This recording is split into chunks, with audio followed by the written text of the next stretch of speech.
I believe in giving credit where credit is due. So before we get into the episode, we are going to name our sponsors. So the sponsors of season 4 are Levo Oil. They were gracious enough to give us a home infuser to be able to make some amazing recipes this season. If you are someone who has been wanting to make infusions at home a little bit easier, definitely check out shop.levooil.com and see if there's something you just have to have in your kitchen. In addition to Temperance Home and Bar. I love Melissa. Melissa has been a true sponsor of our show, working on almost every season with us, and I just love her Botanica. Melissa goes above and beyond to ensure that all of her clients leave super duper happy and are in a better spiritual place than when they came. Please check out the show notes so you can follow her on social media and check out her Etsy page. Let's get into the episode.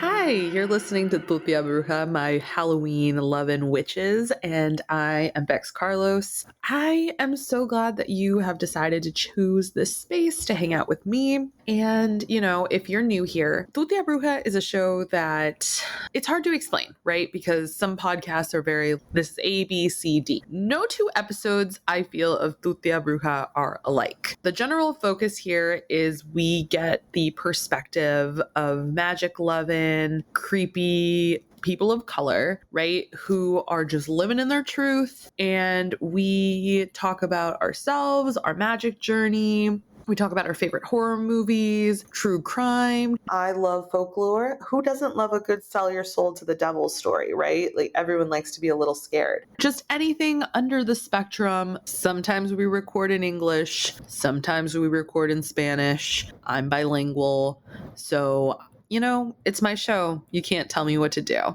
If you go back, I believe, to season 2, I did 33 episodes for all of October and also Dia de los Muertos. So I just love things that are just beyond what this realm is, right? So we talk about all sorts of things. I took a hiatus for a little bit, which I'm sure that you realized. Honestly, I just feel like I needed to put my mental health first. I'm a firm believer that if you love doing something and you get to a point where you don't love it anymore, you need to take a break. You need to get away from it. You need to stop. And I have to admit, a big reason that I felt like I didn't know if I wanted to do this anymore is because there are some people who I've collaborated on the podcast and brought them on as guests. And I don't necessarily vibe totally with their ideals. And that's okay, right? I'm not for everyone. Everyone is not for me. And that's fine. But there's something, in my opinion, a little gross about realizing that you have given a platform to people who have ideas that are toxic or just don't align with the vibe and the energy that you're trying to put into the world. And I've chosen to leave those episodes up because in those specific conversations, those topics didn't come up.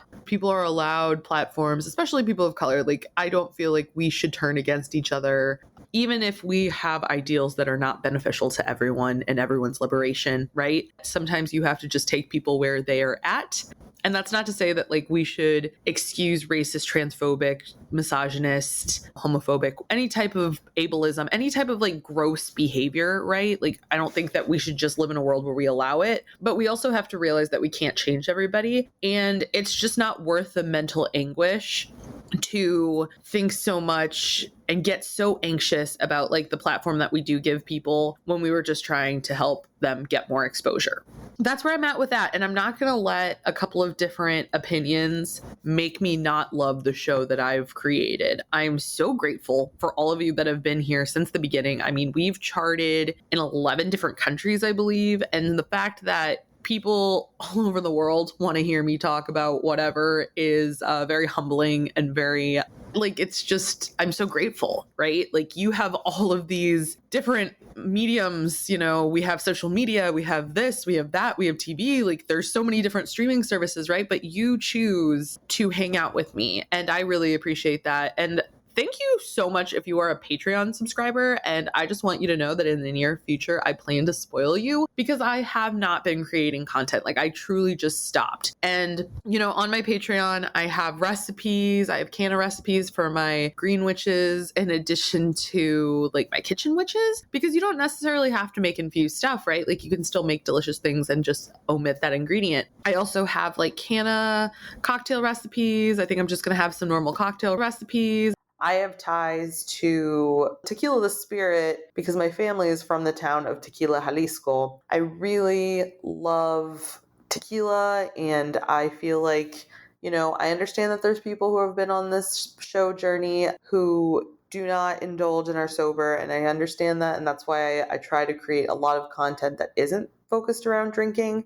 But there will be episodes that talk about the history of the plant in addition to just people who are influential in that process. I just try to make it like a lifestyle thing. So sometimes I put playlists, sometimes I write, sometimes I create bonus episodes, right? This specifically has been a platform to highlight people of color, practitioners of color, but I also think that it's important to bridge that gap and have conversations with all types of people. But I didn't want to change this platform and like what I'm trying to do here. So on my Patreon, I do have conversations with people who happen to be white. And I feel like the first one that's up, so Troy Taylor, who wrote The Devil Came to St. Louis, which is basically kind of a breakdown of the St. Louis exorcism, which inspired The Exorcist. I did an episode with him, super informative. I mean, I haven't done it in a long time. I know that The Exorcist is something that I reference a lot. So that was like really cool to talk to someone who had all that knowledge of a case that is so close to home for me.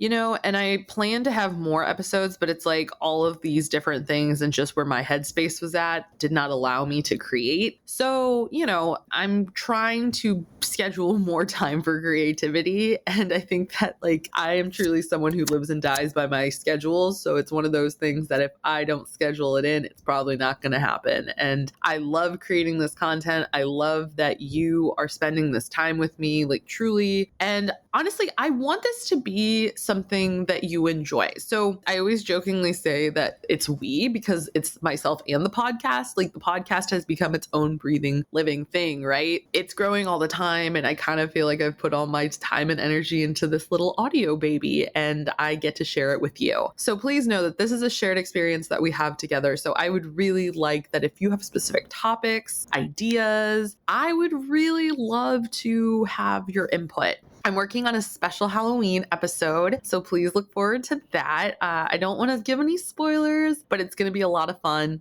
In addition to that, since I do happen to record episodes with people who happen to be white, I'm doing something kind of different. I hope that it works out with Mercury's retrograde, right? Technology is always going to bust, but I'm going to hope that doesn't happen. Melissa Sonova, who is a local witch, she has written several books, including Kitchen Table Magic and Kitchen Table Tarot. She's giving up one copy of each of the books that I just mentioned, and they will be autographed. And it's part of a raffle that we're hosting. I talked about it a little bit in the last episode. Friend of a friend passed. And I think that, in the spiritual community where there's so many of us, the least we can do is put a little money into helping children who have lost both of their parents. Like personally, I don't know where I would be if I were 20 years old and lost both of my parents within the span of 2 weeks. Probably not in a great spot mentally. And then having to care for younger siblings, like I truly cannot imagine. And I think that like we need to come together and help in whatever way we can. And so Melissa and I will be doing a live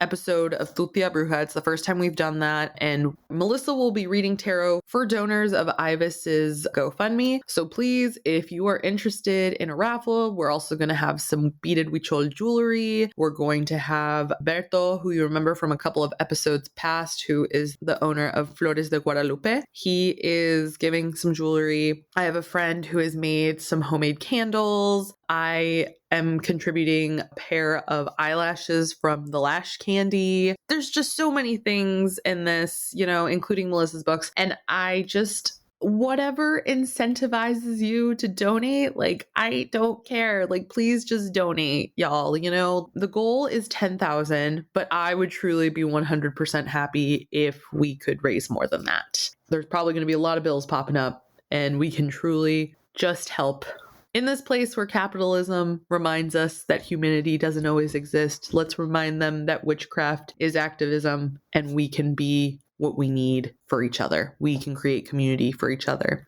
So that's all I have right now as far as things to keep in mind. One thing that I will suggest, because it is October and I love Halloween, I have been checking out some different movies. So one that I will suggest on Netflix is Malevolent.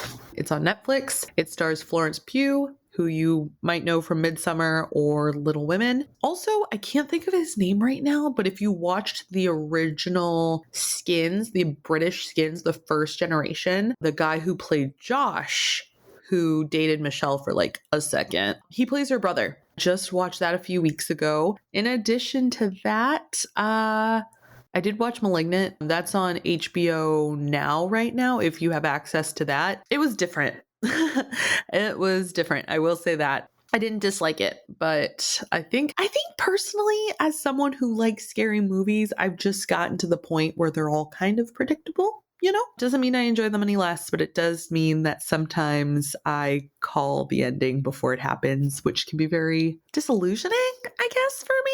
Because it's like, write something better. Come on, be a little more creative. But those are two that I suggest off the top of my head. If there is a movie that you would like me to suggest that you just think everyone needs to see, by all means, get in contact. Oh, and if you happen to donate to the fundraiser for Ivis's GoFundMe, please send me an email with proof of your donation. In addition to, if you have a specific question that you'd like to have read live during the Tutia Bruja episode this Friday at 8:30 Central Standard Time. So Pacific, that's 6:30, and Mountain Time, which is Denver and stuff, that is 7:30. And if you're in New York, it's at 9:30. And the rest of the world, I'm sorry, I'm lucky I got those time zones down, but please check it out, look into it. That is Friday at 8:30 p.m. Central Standard Time. We would love to have you join us. My email is bexbcastin@gmail.com. Just send me an email with proof of donation and any specific question. We'll read it live. Super excited to see you. Thank you again for listening. I appreciate you. Have a good one. Bye.